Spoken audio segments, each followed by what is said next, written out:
My name is Dorothy Rivera. I'm the manager of research and exhibits at the Mary Baker Eddy Library in Boston. I'm Stephanie Rayburn. I am an evaluation researcher at the Denver Museum of Nature and Science in Colorado. My name is Erica Travis Frazier. I'm a curatorial specialist at the Arab American National Museum in Dearborn, Michigan. And hi, I'm Amalia Kozloff. I'm the senior curator at the Museum of Pop Culture, or MoPOP, in Seattle, Washington.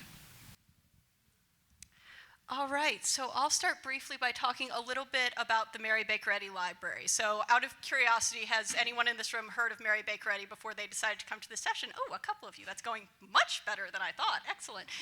So Mary Baker Eddy was a woman. She lived in the 19th century, and after sort of a lifetime of suffering from ill health and one very serious accident, she sort of turned to her Bible, and through sort of her study of her Bible, she sort of found sort of an opportunity for healing. And this led to her writing a book called Science and Health with Key to the Scriptures. She founded the Christian Science Faith, which is now sort of known as the First Church of Christ Scientist in Boston, Massachusetts.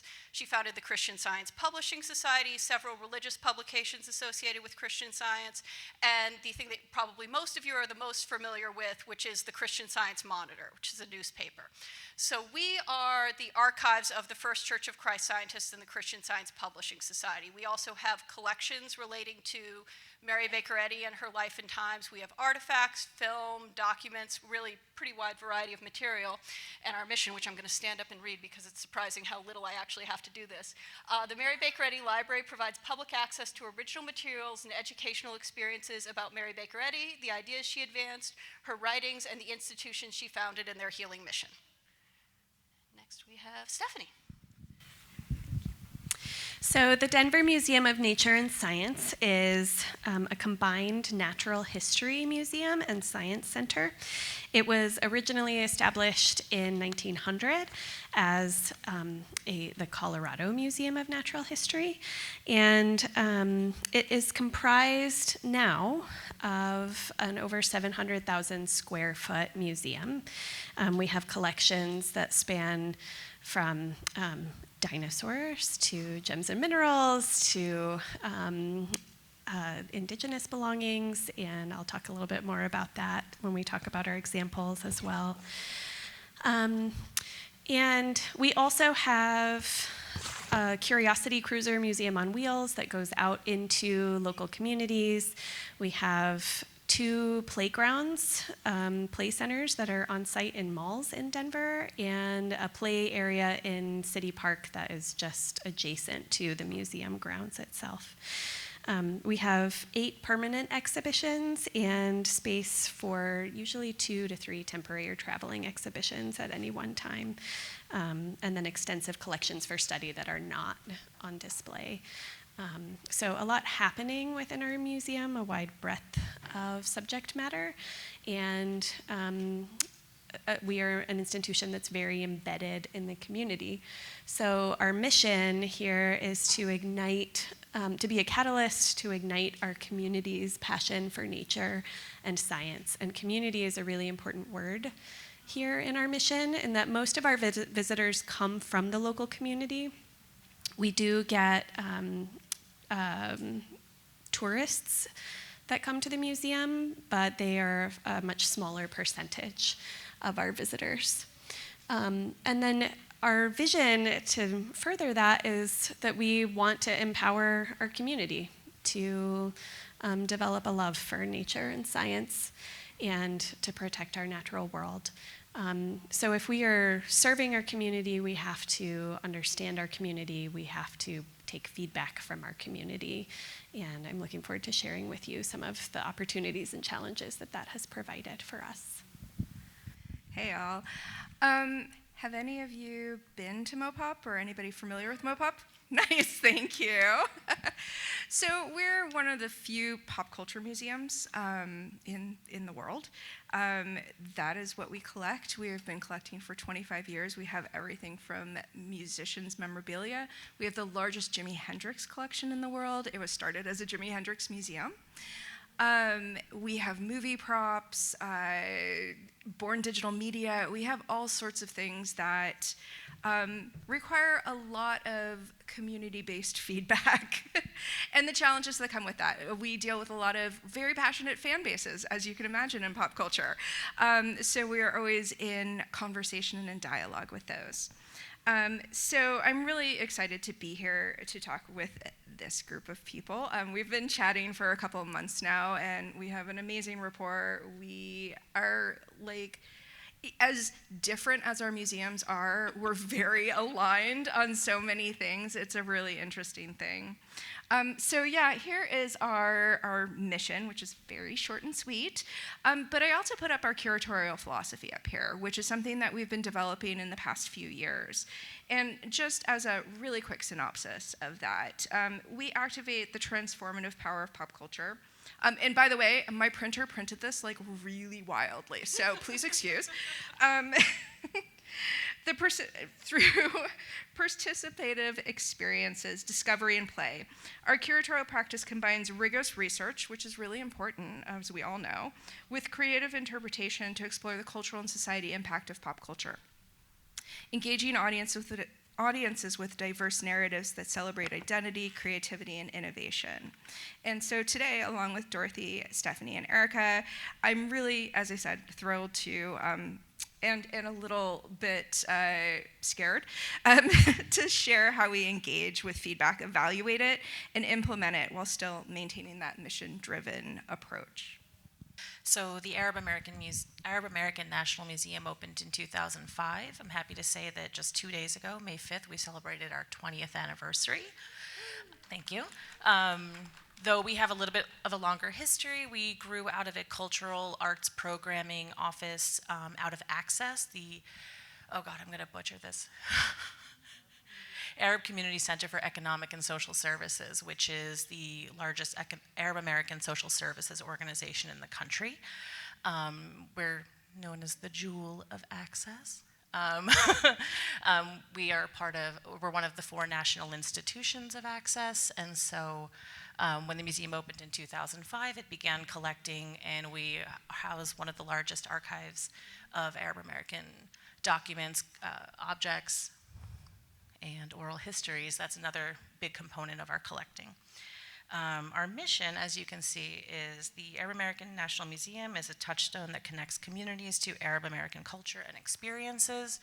And so sometimes that means that we are connecting with people within the community and representing them or acting, as a support for them. And sometimes we are an access point for people who are outside of that community who wish to learn more.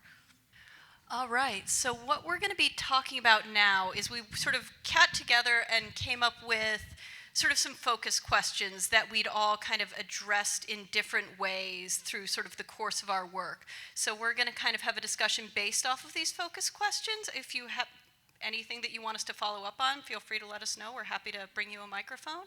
But to start off, what are our goals in soliciting feedback? And I know a couple of you had some points that you wanted to start off with that. Yeah, so usually we are soliciting feedback with the intention to gain some understanding about how our audiences are experiencing our institution, right? User experience at its most basic level is, what is your experience? Was it positive or negative? I'm thinking about the last a trip I took. The airport had like a smiley face or a frowny face iPad set up. So that distills it down to like a really basic level, but that's largely what we want to know, right? We want to understand whether people liked it. Did they not like it? Why did they like it or not like it?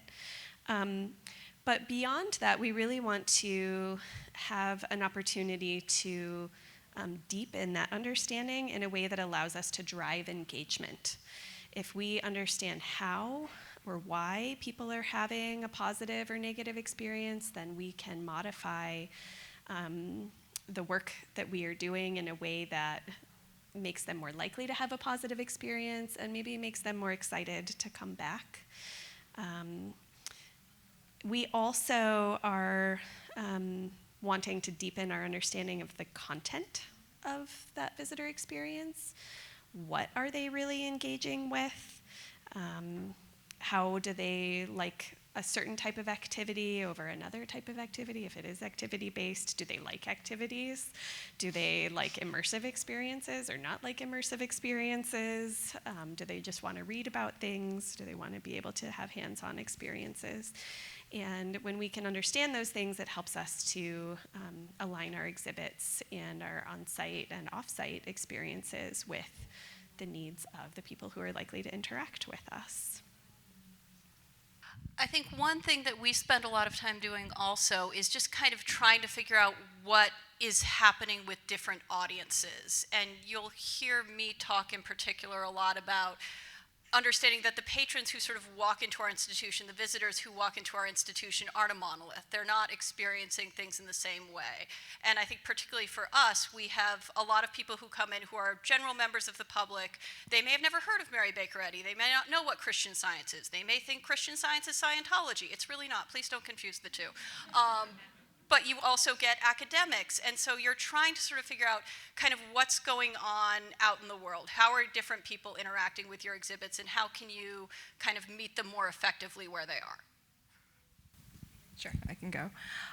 For us, and I'm going to just talk from a curatorial lens, since that is the department that I'm in, we do surveys like Stephanie was mentioning, like post-program surveys, all of that. But from a curatorial lens, we always do a lot of formative evaluation and focus groups on upcoming exhibits in a timely manner that gives us enough like room and flexibility that we can incorporate what that survey, what that evaluation is giving us. And so, for us, it's really with this intention of, again, pop culture is, people feel very passionate about these topics, right? And we want to be, thoughtful about that. And so we want to go into the community and actually ask them what they think. If we're doing an exhibit about Star Wars, what do they want to see? What are they really interested in? And that doesn't necessarily, and I'm sorry, I'm kind of jumping to the next question, I think, or a few questions, but that doesn't necessarily dictate what the end result is, but it does inform a lot of our curatorial decisions. So that really is the intent for us. And we can get to some of the rest of it later, because I know Erica has some things to say. Well, the Arab American National Museum represents Arab Americans, and those are people that trace their ancestry to 22 nations that are recognized by the Arab League of States. So as you can imagine, that is a very diverse community. You've got people from North Africa, the Levant, and you have a varied mix of push-pull factors that might lead to immigration, migration, different level religious diversity, and different degrees of observance and faith practice. So in a community museum, that's especially difficult because we're trying to cater to not only 22 different sort of nationality backgrounds, but also the varied nuanced identities therein. All right, so I guess the next thing that we really need to discuss is how are we going about collecting this feedback? Because like I said, we're all talking to sort of different audiences and we're meeting them in different places. So what have you guys found are really kind of successful ways to collect feedback from your visitors? You have to give them swag.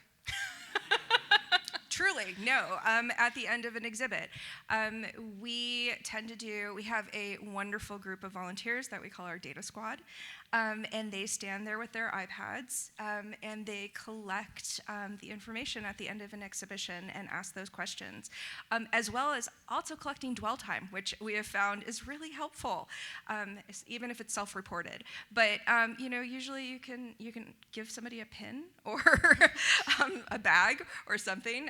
But yeah, swag is a good motivator. Ours is always food. You will never come to the Arab American National Museum and leave hungry. So if you're looking for any sort of constructive feedback, provide food. We provide neither of those things. So this photo that I have up here actually is of one of our research assistants, Simone. We have a staff of 30 episodic research assistants who their only requirement to maintain their episodic employment with our museum is that they hold 2 shifts a month. A shift of data collection is usually 3 to 4 hours. And in return, they get free passes to come to the museum, and they get paid. But mostly these are folks who love science, or they are trying to, maybe they're a student and wanting to gain some experience, or they're a retiree and wanting to still step into that world of work on occasion. And what they give our visitors is a friendly smile. They stand outside. This is Simone here is standing outside of our Gems and Minerals Hall, and they'll stand there. They'll stand at the museum exit, depending on the type of data that we're collecting, and systematically ask visitors. So our most commonly used systematic format is for them to ask the first adult in every third group that passes by them, and that reduces their bias, so they're not only asking people who look like they would be open to providing feedback. And then those visitors, of course, have the opportunity to say yes or no. We also try to keep our surveys really short. So under 5 minutes, we prefer to try to keep them to 2 or 3 minutes, so they're providing really quick feedback. And we largely are successful at this. On a given day that we're collecting data, we're usually able to collect anywhere between 20 and 50 survey responses. And I am at the bottom of the pile for this because I have no swag, I have no food, and I definitely don't have 30 researchers to do feedback or evaluations for me.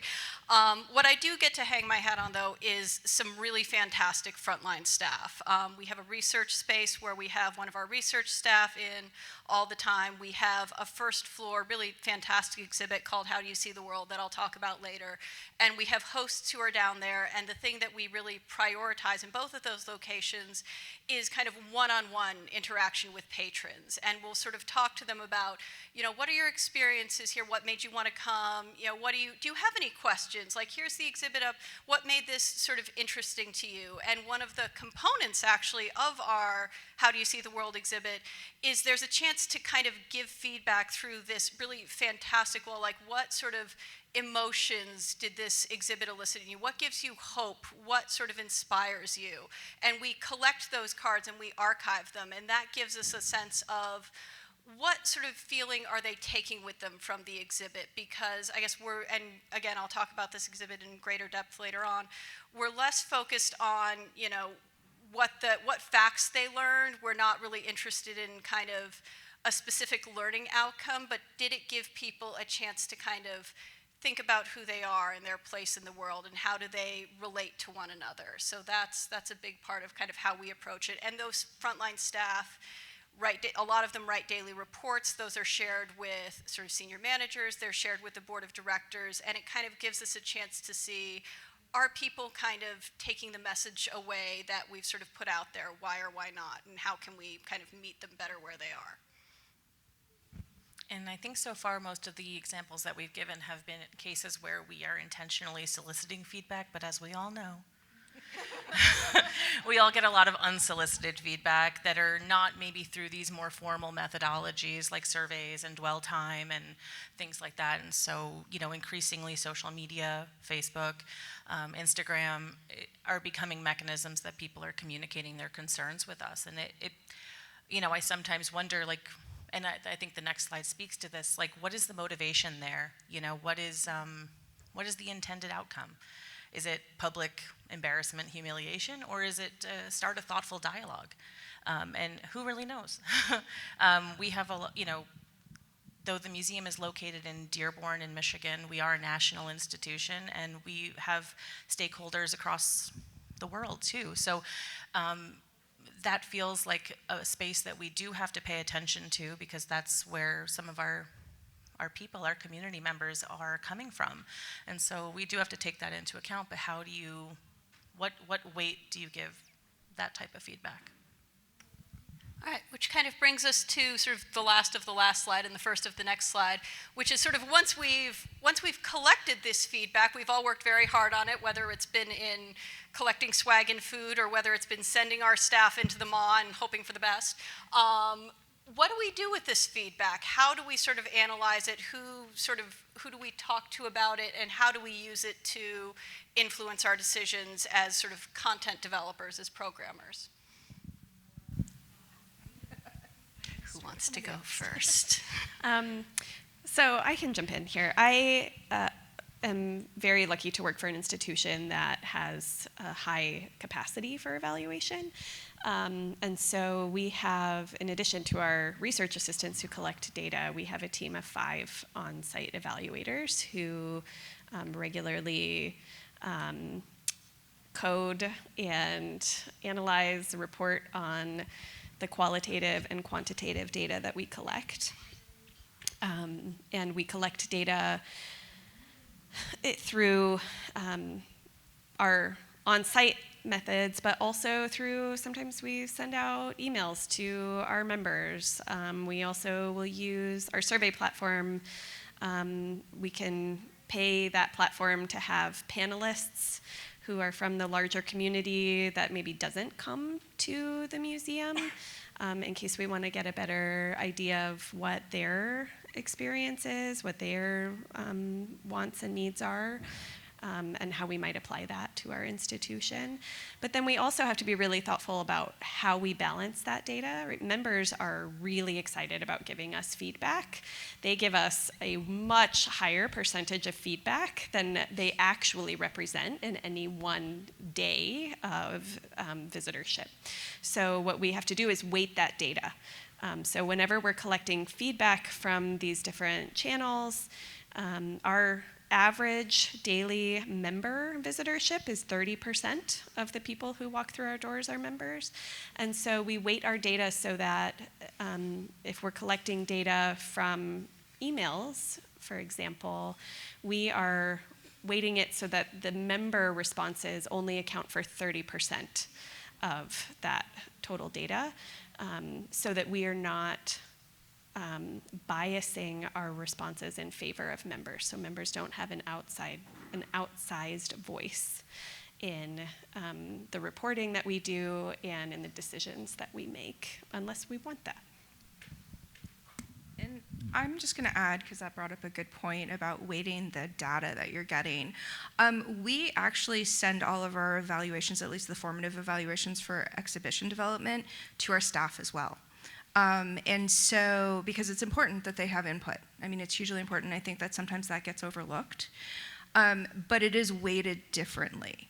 And I think that that has to be taken into consideration as well. And that's just because, we have to look at, again, they'll respond at much higher rates than we're necessarily getting from even members sometimes. But I just wanted to bring up that I think staff is an incredibly important resource that most folks don't think about when they're asking for feedback. So yeah, that was it.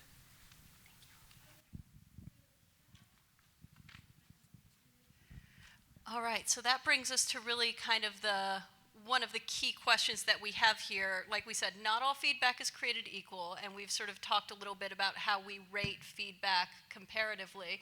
But, this one scared my kids, I have to be honest. We'll go back.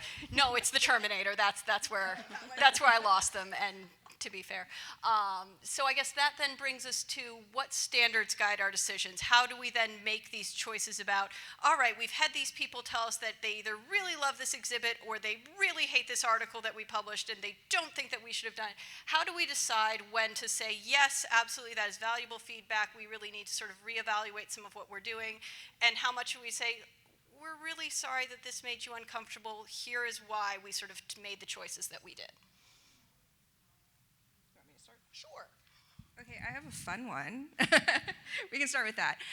So in one of our newer exhibits that opened last year, Massive, The Power of Pop Culture, which is kind of this foundational exhibit that we have. We've always had genre-based exhibits for horror and sci-fi, but we never had one where we actually dug into, like, what does pop culture mean? What is it? What does it mean to you? What makes an icon? So one of the interactives that we added to this exhibit is at the very end, where we were asking, what's next in pop culture? What do you think as a visitor is next in pop culture? And it actually is like, it looks like a jukebox. So it will populate depending on how people are voting. And it has this list, and it shows about 5 things at a time. And, you know, I have to say Chappell Roan's been up there for like a year and a half. And has not lost number 1. But we've also gotten weird things, like there was one we got peat bog craze, which none of us could figure out. I still have no idea. Anybody know? Anyone? So yeah, I mean, sometimes, my point being that sometimes you get feedback that is not useful. So I think that's an incredibly important thing, is like, you know, I think part of this conversation that we're having is like, you know, not all feedback is equal. Who are you listening to? What voices? And we want to make sure that the voices are all in the room. But sometimes you do get, as Erica was saying, the people that just want to throw something weird at you or complain. Yeah, and I want to sort of touch a little bit on what Amalia was saying, because we talk about sort of getting feedback from our visitors, but we're also getting feedback from our stakeholders, other staff that we work with, members of our board of directors. And as I am forced to do so often these days, I am turning to 1930s Germany, because we have some actually really fascinating content on 1930s Germany. There were a lot of Christian scientists who lived in Germany in the 1930s. Christian Science actually ended up being banned, along with so many other things in Nazi Germany. But some of the stuff that we get from the 1930s is really interesting, because you don't go from zero to taking over all of Europe in like the drop of a hat. There are people who sort of think, oh, this seems like a reasonable guy. He's going to rescue Germany. This is going to be fine. And so we had these folders of correspondence from Christian scientists who were living in Germany, who, you know, they thought, hey, this guy seems great. Everything's going to be fine. Let's move forward with this. And I definitely had a couple of people in the organization who were very nervous about us doing content with this material, who were nervous about us making it available, because they thought, oh no, we're going to be calling someone a Nazi and their descendants are going to be very upset. I encourage everyone to live their lives in a way that their descendants will not be embarrassed by them 50 years in the future. But this is where best practices come into play, because those of you who work with archival collections, you know there are certain standards we go through when we're trying to decide whether or not to open something. Now, if it's something relating to personally identifiable information, if it's from 5 years ago, if it's immigration records that said your great-grandmother had syphilis or something like that, those things we keep closed. If it's your grandfather was a Nazi, he shouldn't have been a Nazi. And I kind of turned it to what Marilyn Johnson was saying this morning about using the objects to speak for themselves. Like, we had this great letter that was from a representative of the Christian Science Publishing Society in Germany, and we had a Christian Science Monitor reporter who got beaten up at a Nazi rally because they thought that the guy was making fun of Hitler. And the guy who is the Publishing Society rep was less concerned that the Monitor reporter got beat up and more concerned that he was making the Christian Science Monitor look bad somehow by getting beat up at a Nazi. The logic of this kind of, my brain falls apart a little bit. But what we did was we didn't write an article about how this man was a Nazi. We put the letter that he wrote saying nice things about Hitler on the internet. And sometimes it really is beneficial to just kind of let the objects speak for themselves, because then I didn't have to deal with, oh, what are you saying about this person? I'm dealing with, what is he saying about himself? And that was a way to kind of like get past that sort of nervousness and that sort of discomfort within the organization. Like, you kind of let the objects speak for themselves. And a lot of us have really strong collections that we can allow to do stuff like that. I'm so glad Amalia is on this panel, because then we can really use a lot of these really great photos that I don't have gremlins in my collection, but they're awesome. From the Dark Crystal. Yes. Oh, Dark Crystal, I apologize. I'm the world's worst millennial. So bad.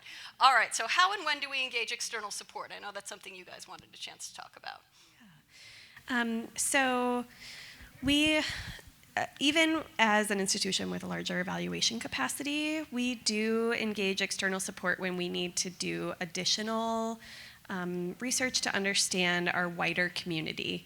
And one of the ways in which we do that is through a community values survey process, and we work with an outside evaluation team who works with the museum to identify, first of all, what questions we're most interested in asking, who within our community we're really interested in learning from. Often community members maybe who are not as frequently represented within our visitorship. And then that external organization can go out and conduct research within the wider community to answer those questions in a way that reduces the likelihood of us biasing those results. And I'm actually coming at this this question from a very different angle, because when we were talking about this, I was thinking more of when we're downstream of the criticism.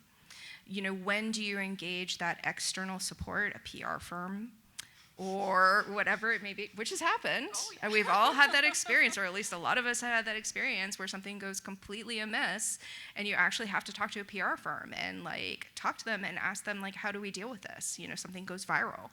And if anybody saw my panel this morning, I did talk about this.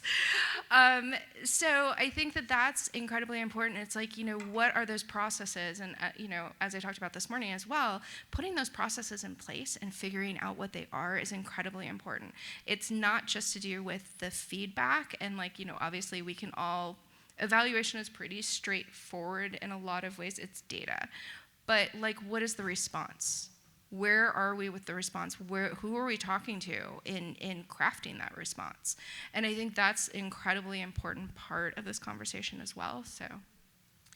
And I know for us, you know, we have a little bit of an interesting organizational structure with our parent organization Access. And so there are times when, you know, we have a communications manager who her sole focus is the museum. She works in our physical space, but it's technically reports to the larger communications department. And there are times where, you know, we have to determine whether that's something that we handle at the museum level or does it get run up the flagpole to the larger communications team to make a response. And sometimes they're personal responses. They're phone calls to people from our deputy director, from our director, from various, you know, managers within the organization. So it really depends, I think, on how the feedback is being given to us and what the intended outcome is. Like I was saying, the motivation. Is it somebody who just wants to express their frustration and needs somebody to vent to?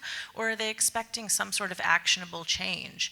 And, you know, not so much in my current role, but at my last museum, you know, we had one of those boxes, those plexiglass boxes with cards that had ridiculous comments and nobody signs a name, you know. So on some level it's like, how serious could you be about giving us constructive criticism or feedback if you're not willing to maintain like a long-term sort of dialogue with us? All right, and this brings us to frontline staff support, because I know a lot of us are involved in sort of creating the exhibits, writing the articles, developing the podcasts and programming, but we're not always necessarily the people who are on the floor who have to deal with the angry patron who does not like that you called them ma'am for whatever reason this bothered them. Really did, 20 minutes of my life. But how do we make sure that we are preparing people to go out there and we're sort of protecting them when we do send them out? Yeah, and I can start with this because I know I'm the one who brought this up.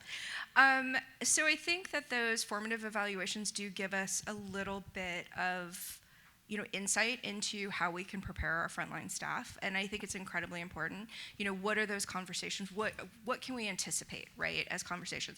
And this isn't just for exhibitions. I'm thinking of programs as well. In education, I'm looking at one of our program producers in the audience who is laughing right now.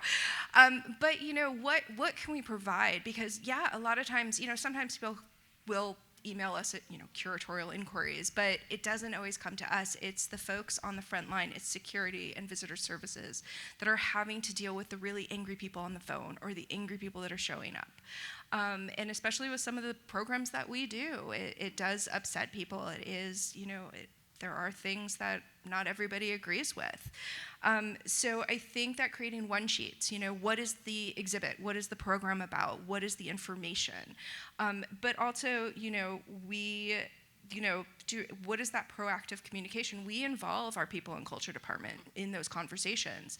And that enables us also to do de-escalation training. Our frontline staff all get it, and they get refreshers a couple of times a year, which I think is also incredibly important, so that they know how to deal with those things and they aren't put in the firing line, for lack of a better word, of this really angry person that comes in and is like, how dare you do a drag camp, for kids, and are really upset about it. How do we prepare them and make sure that they have all the tools that necessary? And I think that's we can't anticipate everything, but what we can anticipate, and also always taking those learnings. How can we improve? What can we provide better? What can we do better? We do something similar with, new exhibitions. We have a docent training to help prepare them for those, situations. And I vehemently believe that somebody making minimum wage behind a guest services desk is not responsible for sometimes dealing with an irate person. I think it's so far above their pay grade on some level. But one of the other things that we do is, as feedback starts to come in, we do sometimes do lunch and learns so that we as a staff can be back in touch with the material and, continue those conversations so that, as we go back out into the public, they're better armed to deal with those situations because they do arise. Yeah, and I will live and die with proactive communication. Proactive communication is your friend. A lot of you are sort of working with collections that you know where the boogeymen live in here. You know which trunks you open up and something's going to jump out and try to eat your face. Get in front of that as best as possible, and we use our website for that extensively. We know, and I'll talk about this a little bit when we get to the case studies, we know there are a few issues that people will write into us about, will send us multi-page letters about, and what we do is we will just get in front, we will publish an article about it, we will tell you that this is the decision we've made, we will tell you this is why we've made the decision. And that's something that, first of all, it helps them to know that you've thought about this. You know this is an issue, that you've put some real, genuine thought into it and tried to deal with it as responsibly as possible. And it's also, again, protection for our frontline staff. I have a team of 6 researchers, and a lot of what we do is just communicating with the public. People, oh, is this really true? Hey, what about this thing? And having that article just ready to go, thank you for asking about this. We've been asked about this in the past. Here is a lovely article on our website. It saves time, it saves energy, and it shows you that you have the whole weight of the organization behind this answer, not the individual that you're talking to. This is what we as an institution have decided to say. Oh, did you want to say something? I was also just going to say, because we are talking about trust here at AAM this year, that level of transparency with our audience is incredibly important. So yeah, the more conversations that you have, the more open you can be about decision making, about why things are the way they are, why certain things, why we have certain summer camps, or why we chose a certain artifact. I think that's incredibly important as well. Good. I was just saying we're going to go on to the case study, so we're going to blitz through these sort of fairly quickly. So for any of these where you guys have questions about any of this, we're all very happy to talk about this afterwards. We're happy to give you business cards, but we're gonna blitz these as quickly as possible so we have time to take your questions as well. So the first one that I have to talk about is the exhibit that I mentioned before, How Do You See the World? This is something that's on the first floor of the Christian Science Publishing House. It has been, a version of this exhibit has been open since 1935, which is the 3-story stained glass globe that you can see here on the image. It's got a transparent bridge that they literally had to put carpet on because people felt like they were going to fall through the bottom of it. And it is beautiful. And like I said, this has been open since 1935. We know pretty well what people want to know about this. They're interested in the architect. They're interested in the process of building this. These questions an exhibit does not unto itself make. And I remember when we were sort of coming up with this exhibit, I don't remember exactly how many years ago it was, but AAM was in St. Louis a number of years ago, because now we're sort of going through all these sessions about AI. When we were in St. Louis, we were going through all these sessions about feedback, how we collect feedback. We want to meet visitors where we are. When we're developing our exhibits, we want to know what the visitors want to see.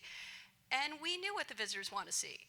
And we did something different because we didn't want to hang a whole exhibit on Chester Lindsay Churchill. We really went back to sort of the founding of the Christian Science Monitor, which Mary Baker Eddy founded in an era of extreme sort of yellow journalism, Joseph Pulitzer, William Randolph Hearst. Let's see how we can sell these papers with, frankly, as much smut as we can possibly put on the front page. Those of us who were raised in the era of Newsies know the kind of headlines that we were sort of coming up with for this. And our board of directors worked with our partners and tried to come up with an exhibit that was really about fostering this sense of common humanity and hope. And when we've sort of talked to our board about it, it's not just about how many visitors we get through the door, but what their experience is while they're there. That's sort of what's important to them. And we've really gotten a very positive response from it now that it's up. Like, people get to sort of sit and contemplate. They get to look at things like a points of progress exhibit that highlights articles in the Monitor that sort of give people a sense of hope. And that's something that's been really successful. I'm also going to talk about factor forgery. This is a forensic analysis of Calvin Fry's diary. Calvin Fry is the gentleman you see before you with the absolutely fantastic facial hair. Now, Mary Baker Eddy was a very well-covered figure during her lifetime. She was all over the newspapers. Since her lifetime, we've had a wide variety of biographies about her that have really spanned the gamut from, I'll go so far as to say, completely sycophantic to borderline slanderous and libelous. And one of the issues that has come up is people believe that she had taken morphine rather than sort of just relying on Christian Science healing. And there were some people that went so far as to accuse her of being a morphine addict, and some people who said, oh, she would have never touched that. That wasn't sort of the kind of person that she was. And the sourcing for this is a nightmare when it comes to provenance. It's the Diaries of Calvin Fry, where he accounts for times that they had a doctor come to her home to give her morphine injections for kidney stones. And there were pages cut out. The copies that we have are photostats. They are the kind of things that really lend to a whole conspiracy theory, which is the kind of thing that makes people nervous. And so what we actually did was we hired a forensic handwriting expert. The man went through, this is a guy who goes into courtrooms and analyzes handwriting. And so he went through all of these diary entries, and he was able to say that these were written by Calvin Fry, they were written at the time, and they do account for the fact that Mary Baker Eddy did pay to have morphine injections on a few occasions. It does not in any way say that she was a morphine addict, but it also, and we put this stuff up front, and these are things that a lot of people wish we had not done. We have had people come into like job interviews and say, I'm really just not comfortable with this. This is something that doesn't work for them. And we had to put it up anyway, because if we are going to be an authoritative resource on Mary Baker Eddy and her life, we have to be able to talk about this stuff authentically. Let's see through here as quickly as I can. I'm really sorry. The other one that I wanted to talk about was Christian scientists in military chaplaincy. We have a wonderful oral history interview here from Terry Erickson. She was a military chaplain, and when we were putting this exhibit together, it was a bunch of young women working on it, and for those of you who ever worked with military history records, with all due respect, there are white men, and then there are more white men. And we were like, oh yes, we've gotten to the 1990s, there are women. We were so excited. And we brought Terry Erickson actually in to look at the exhibit before it went up, and we sort of told her the oral history clips that we were using, and she kind of sighed and put her head down a little bit. Because all anyone ever wanted to talk about was the fact that she was a woman in military chaplaincy. And she ended up giving us some really great insights that allowed us to sort of make changes in the exhibit, and it's considerably stronger for it. And I think the last thing I'm going to mention really briefly is naming Mary Baker Eddy. Because we are a department of the church, there are other departments of the church that refer to her as Mrs. Eddy rather than Mary Baker Eddy or just Eddy, and this is the example that I had before of putting stuff on your website. I have gotten multi-page long letters ripping me for saying Eddy instead of Mrs. Eddy. People get really upset about this. And we've made this conscientious decision to do this in a way that it is accessible to everyone.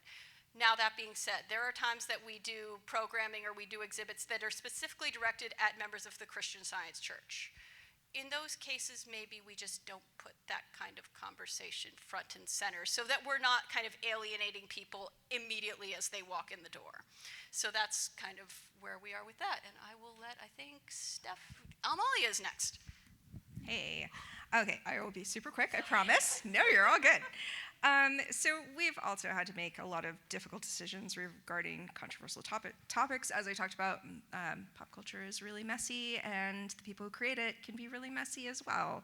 But we get mixed reactions. So for instance, the first example for Keith Haring, A Radiant Legacy, we did our formative evaluations, and most respondents wanted a content warning on explicit material, which we did.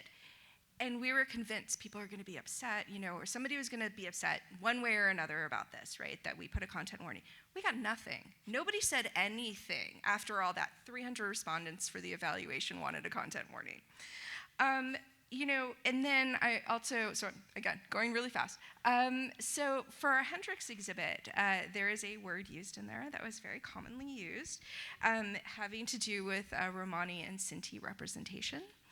And nobody ever said anything one way or another, but I went in there one day and I was like, I am not comfortable with this.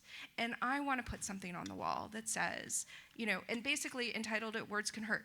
Non-judgmental, but just saying, hey, this can be seen as a derogatory slur. I have gotten both of the extremes of the reaction. People saying, oh my gosh, this is my ethnicity, this is my, my community, thank you for doing this. And other people being like, I'm going to use that word if I want to. The point being, you're never going to please everyone, as we all know. I'm sure there are a lot of nodding heads. I also wanted to mention in our Contact High exhibition, we had Kanye West up there, yay. Yay in so many ways.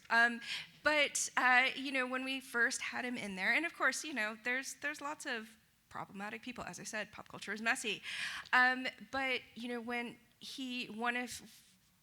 after one of his tirades, I worked with our director of equity and inclusion to actually write, again, just something to contextualize why he's in the exhibit, but also acknowledging his anti-Semitism and his anti-Blackness, and making sure that people understood that was important.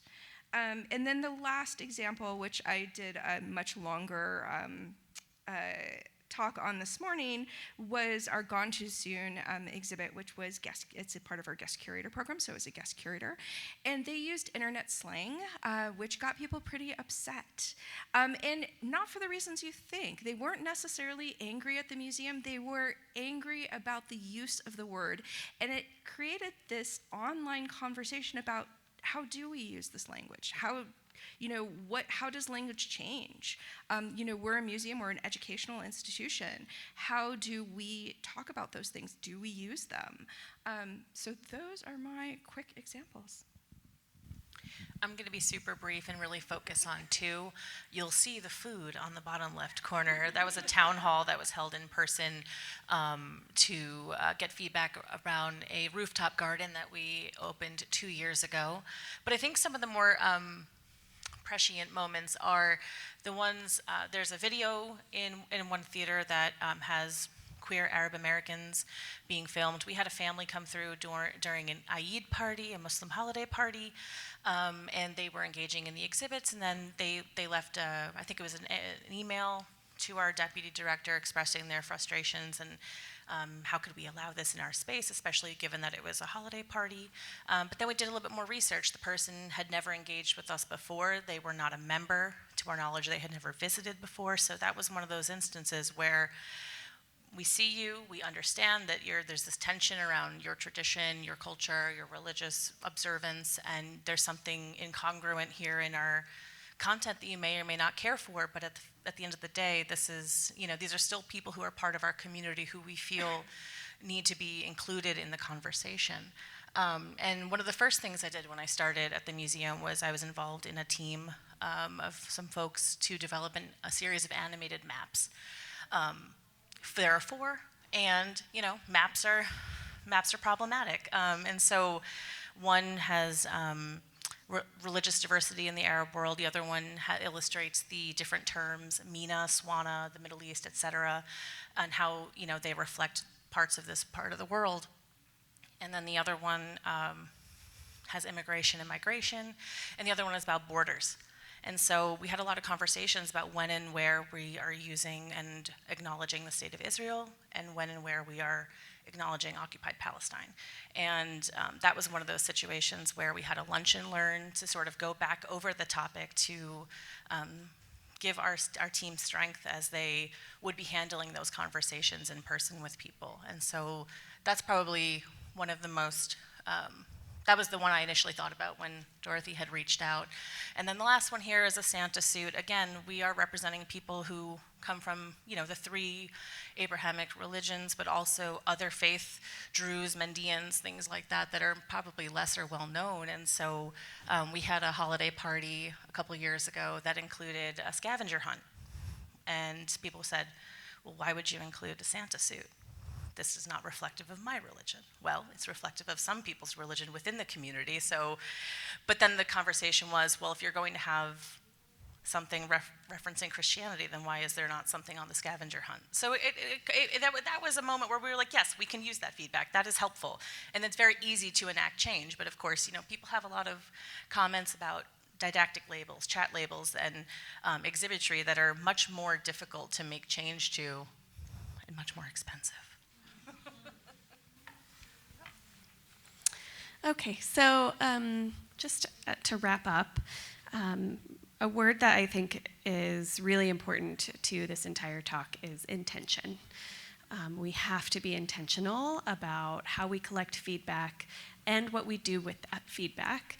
And that intention has to happen from the frontline staff all the way up through museum leadership. I'm going to give you a few examples of how we have approached this with intention in our museum at the Denver Museum of Nature and Science. One is this community collaboration project started off with a our last strategic plan. Our leadership identified a strategic audience that they wanted to prioritize, and that audience was the Latinx community within the neighborhoods surrounding our museum. They recognized that our Latinx visitorship on site at the museum was a smaller percentage of our total visitorship than the actual representation of the Latinx population in the community. And so the museum leadership identified this as a priority, and we began to collect data with this in mind. So as we were collecting feedback, we were elevating, prioritizing feedback from our Latina audiences, and making sure that that was always broken out in our data, so that as leadership was making decisions, they could see, okay, what does the general community like, but also what does the strategic audience want or need here, and what are some ways that we can meet those needs? And that has been really successful. In the last few years, we've seen our on-site visitorship shift. That demographic has shifted to be representative of the wider Latina population in the Denver community. We also, our Gems and Minerals exhibit is undergoing a redesign right now. If you happen to come to Denver in the next 8 months, you can see it, and then after about December, you won't be able to until they have opened up the new one. But we have been very intentional about collecting data from the community throughout this design process. Over the last year and a half, we have gone through multiple phases of design in which we have sought feedback from on-site, off-site, visitors, members, staff, and been really intentional about how we're weighting that feedback, how we're breaking that out as the design team is considering what do people really want in this new exhibit. And as you might imagine, with exhibits that have been around for a long time, they can be emotional about them. There's often nostalgia attached to those. And so we have to then be thoughtful about, okay, the people who maybe are most emotional, is that really our target audience with this new exhibit? are those the people that we wanted to design the exhibit for, or are we trying to shift the primary audience for the exhibit maybe to somebody who has not had their preferences met in the current exhibit? And then my last example is the Building Bridges project. This was a grant-funded project. I mentioned at the beginning that we house Indigenous belongings within our collections. And this was a project in which we intentionally sought to bring members from 5 different Indigenous communities into the museum to see their belongings, interact with them, to engage in conversations with our collection staff and our leadership around what happens to those belongings, what is the most appropriate way to care for those belongings, and where belongings needed to be repatriated. This has not always been easy. Sometimes a member of one Indigenous community would claim a belonging as belonging to their community, and a member of another Indigenous community would claim that belonging as belonging to their community. And so it's not always cut and dry.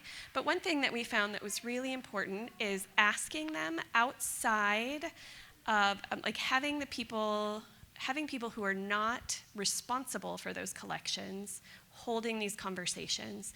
The power dynamics really inhibit what people are willing to share. And so the members of these communities needed to have these conversations with people who were not directly responsible for those collections. And we facilitated spaces where they could do that. They could go more in depth with their feedback, and then our evaluation team could then take that feedback back to leadership and collections managers in a way that they could make best use of that.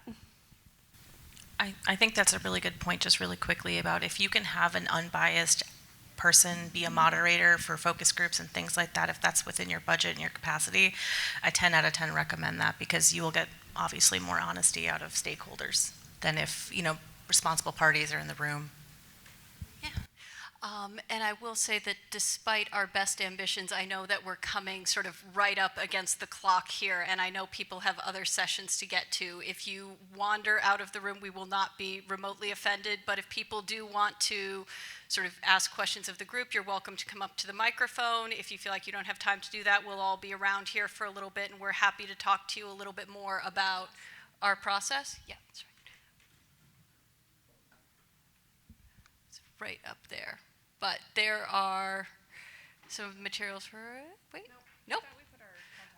No, but I'm afraid we don't have our contacts up there, but we also have business cards. If anyone wants to come up and talk to us, you're welcome to. But thank you all for coming today. We're so grateful to have a chance to speak with you.